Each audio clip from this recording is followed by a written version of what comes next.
Cannabis Media and PCM TV programming is supported by Revolutionary Clinics in Massachusetts, the #1 medical dispensary where the patient comes first, and by Salient Systems for Video Surveillance. You've got regulations, Salient has solutions for your security needs.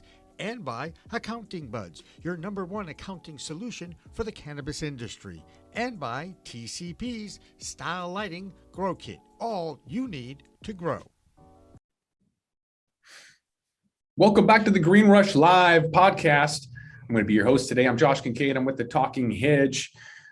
The Green Rush Live brought to you every Friday by Pro Cannabis Media between 4 and 6 Eastern. With me, we got Christopher Smith of American Cannabis Report. Christopher, thanks for being with us as always. My pleasure, Josh. How are you doing today? That's great. I'm in Seattle. It's not raining. No complaints. Looks like we're on the West Coast today. There's 3 of us right here. We've got Robert Laurie with Ad Lucem Law. He's an attorney up in Vancouver, BC, running around like a madman all over the U.S. Here to talk to us about a little bit about Homegrow throughout North America. Rob, thanks for being with us at Green Rush. Josh and Christopher, thanks for having me. And Dan, good to see y'all. And yeah, we got a bit of a West Coast thing going here, which is fabulous because for the last 3 weeks, I was in Dallas, Denver, Colorado, New Mexico, or Las Vegas, New Mexico, back to Denver, a wedding and a conference in the interior British Columbia, and then Mexico City. So I got to tell you, that was 3 weeks away from the West Coast, and now being back on the West Coast, we can get down to it today. So thanks for having me, gentlemen. Yeah, appreciate it. I guess we can start with let's start with Washington Homegrow, because it's a felony up here, which kind of puts us in a unique position where there's such a harsh rule against it. So there is the House Bill 1019 in Washington. They're trying to get about 10 plants, but in the meantime, if you don't have a medical card, it's a felony to grow. So if you have a medical card, you can grow, and they're trying to kind of just match that with a home grow plan. And there's, hemming and hawing going on. So the industry thinks it's going to be competition. They don't want it. There's ancillary businesses who think that the picks and shovels could be opportunities. There's people on both sides who have opinions, of course. But ultimately, I don't really think any law should be a felony, no matter what, as it pertains to cannabis. So that's my opinion. Washington, this petri dish experiment kind of continues to, amaze me by the rules, regulations, and everything. But that's what it is in Washington. Christopher, you got anything on California and what's going on down there? There's always great stuff coming out of Cali. Well, sometimes there's great stuff coming out of Cali. Down here, if you are 21 and older, you can grow 6 plants at home. And if you are 18 and a medical patient and you have a prescription or from your doctor, then you can grow also, but it's 6 plants still.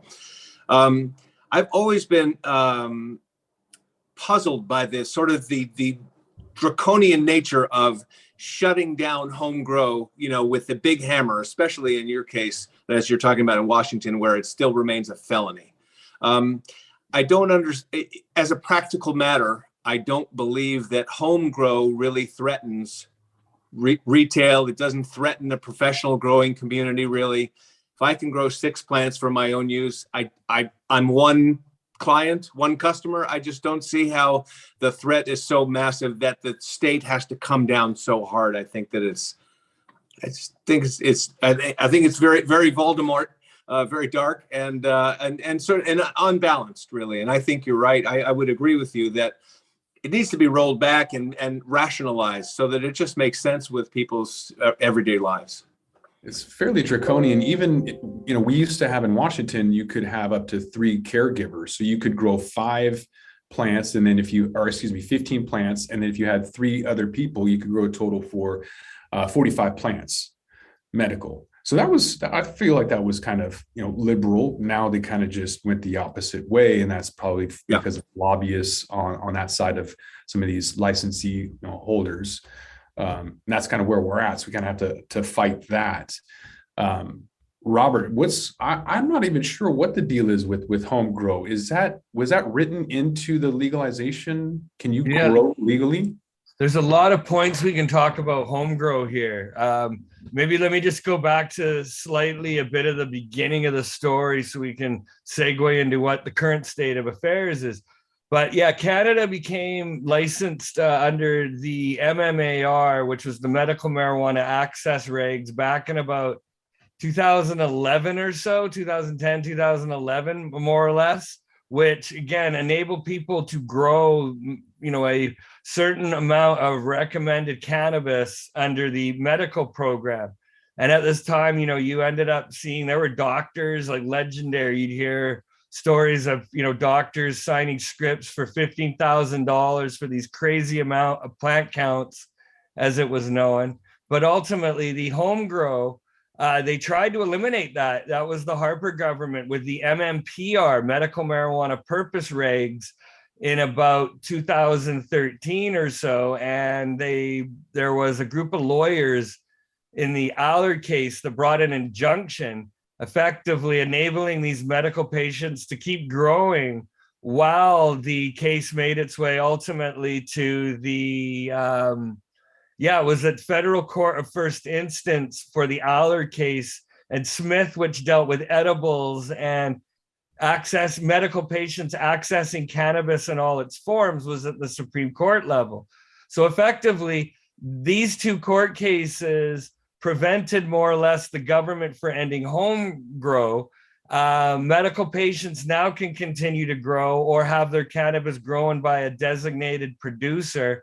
Or, of course, you can access that through the licensed producer system for medical patients. And then at default, there's also recreational access. But for Homegrow, 4 plants is the magic number that anyone can legally grow in Canada without any real stipulation. However, if your grow is within a direct sight line of like schools and children and neighbors and a bunch of other stuff that doesn't apply to cucumbers, tomatoes, or apples, but applies to cannabis nonetheless, you can still grow 4. That's outdoor growing. Indoor growing, of course, you don't have the same visibility issues.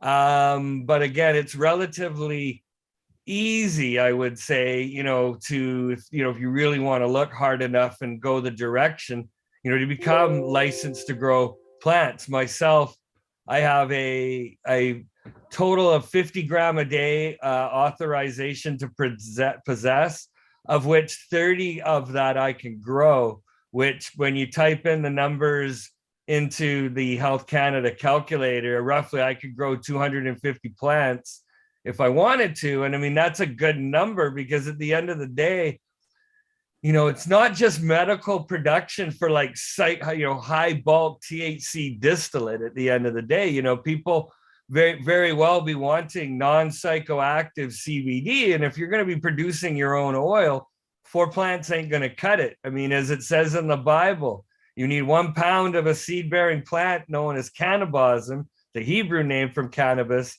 to make ultimately 1 ounce of a oil with the benefits. So that's what's going on with Homegrow. And before I just conclude, that Allard case should have been definitive, but we have 2 provinces in Canada, Manitoba and Quebec, where their provincial governments have been trying to ban Homegrow, and that's going to be going before the courts later this year. But the arguments in Allard for why medical patients couldn't possibly grow their own cannabis, which was disputed beyond a balance of probabilities, was the fact that fire, crime, and mold could not on their own justify an absolute prohibition against banning. So we'll see what happens. But from my view, that's a constitutionally protected activity. And the governments of Manitoba and Quebec are late to the party and didn't get the memo, and will probably get their ass handed to them with that litigation. So we'll see. Hope that's a good enough answer. Yeah, it is. And yet, so you only can grow 4 plants at home. Washington can only grow 10. California, I mean, 6. So And none of that. Italy's looking at 6 too. Sorry for jumping in there. Yeah, and it kind of seems like all of these places are kind of copying one another, staying within kind of the same realm or whatnot, and yet that doesn't seem enough to do anything of consequence. Right. Yeah. So Because outdoor grow, you're maybe going to get now. Look, I've asked a lot of clients that are regarded as master growers within pretty elite circles, and you're looking on average at maybe an ounce of dry bud, right, from an outdoor plant, unless you're jacking it with some unique nutrient cycle and combination with other factors. So ultimately, 4 plants outdoor in some regards may not yield much. But on the other hand, I have another client who from 4 plants is growing a ridiculous amount of cannabis, in Saskatchewan outdoor with that. And, he'd be a good guest for you to have in future. But yeah, it's very different. Indoor and outdoors, like not even baseball and softball, they're so different. Rob, you said an ounce. Did you mean a pound? 1 pound? Well, no, actually in indoor, you could pull 1 to 3 pounds depending on per light. But I've heard that, again, the average grower that's going to grow 4 plants in a home outdoor setting, you might be looking at an ounce to possibly a pound. Wow. That sounds really, that doesn't sound worth it. But it's closer to the ounce level is my understanding. Again, like in the last few years, there's been some changes and advances in outdoor cultivation, but you're also limited to size. And I mean, growing these big mammoth monster plants, right, again, might fall afoul of your neighbors seeing this and then them phoning the police or making a complaint with a municipality. And chances are they probably aren't going to make it a priority, 3 years into legalization. But if they want to make your life difficult, that's the low-hanging fruit, no pun intended, to invite them in. Yeah, I would think that a lot of the viewers and listeners to the show could maybe grow some of those monstrous plants, but the average person will probably fail at it. And so they'll make some money at these pick and shovel businesses that pop up. Like in Seattle, they were all over. These warehouses were all over the place, and you could go and get all these different things. And then regulation kicked in, and all of those warehouses are gone now.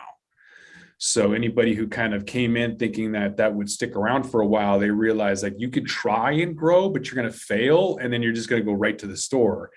You don't see people rolling their own cigarettes. You don't see people making their own liquor, and you're not going to find people growing your own cannabis in my opinion. I don't know. It depends on what circles you're hanging out with. But no, I agree with you, Josh, with that. But the price of legal cannabis, and I really want to hear what Christopher has to say about California. But I went into some legal stores in the last few weeks, and holy crow, you can buy an ounce of semi-decent, like Trailer Park Boys brand cannabis, big bag of buds from Organigram for about $100 before taxes. And I mean, that's not bad at all, right? But that grower apparently, or producer, is maybe making $30 to $50 on that ounce, when in the black market, that same ounce could probably easily go from anywhere from $100 as high as $150, right? Good quality, but that producer in the black market is going to be realizing, in excess of 75% of the cost or recoup that, whereas the producer plus cannabis is, there's many substitutes. Brand loyalty is a dream in this business. So ultimately, good news for consumers, bad news for producers. But ultimately, this is where I think the power balance is going to shift back to the lower scale, higher quality craft producer, which will be able to realize sweet spot margins that these large behemoths that are just burning resources, pissing electricity, and mismanaging water are going to be in trouble, because those commodities are only going to get more expensive and harder to get licensed for, just due to scarcity principle as we advance into the future. So, Chris, what are you seeing in California? Are prices in the legal market and illegal markets dropping like in Canada, and quality going up? I would say, well, to the first part, the price part for sure. Prices, the legend is, we've all heard here is, it used to be that cannabis was about $4,000 a pound. Now it's about $600 a pound. So it's really a slaughter kind of thing. And in California is particularly our problem. And I've said this many times, but our problem here is they allowed too many growers and not enough retailers. So we have all the supply and a really, really tight sort of pinch point at the retail. And so the growers are getting creamed, and the bigger growers who have more money, more capital behind them are able to kind of weather the storm. The smaller people are getting creamed and also are really, really sort of looking at the illicit market going, I don't know, it's looking maybe a little more decent over there. I mean, they're, like you said, much more masters of their own destiny over on that side.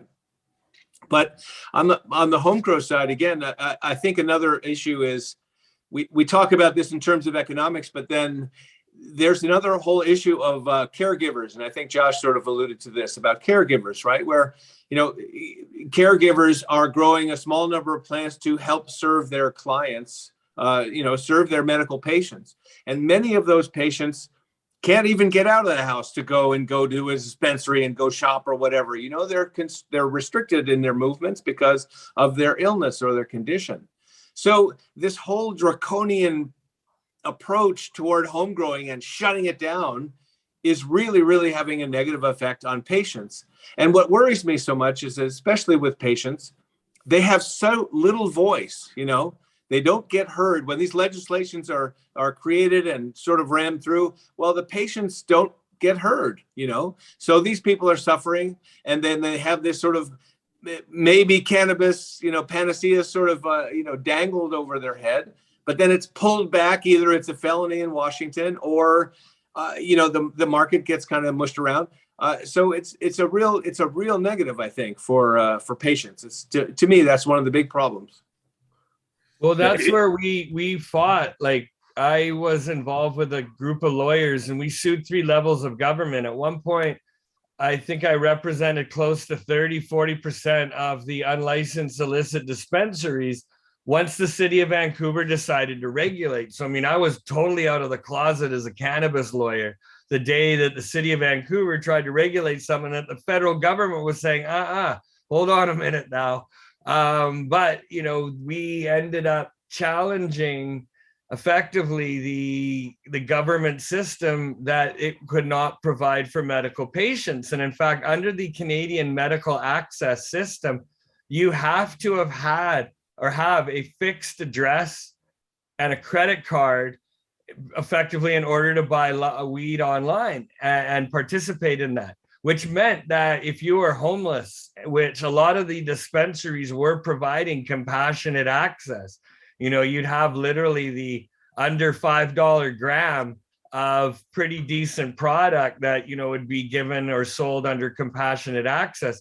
And really there is no brick and mortar access for medical cannabis in Canada. You got to go through this very strange process of ordering online and pickup and delivery and mail order, which is very strange. And so for medical patients, it will be wonderful in Canada when we start to see more brick and mortar access, because that's how you buy everything else, for goodness sakes. Yeah. Well, a very similar thing happened here in California in 96, 25 years ago.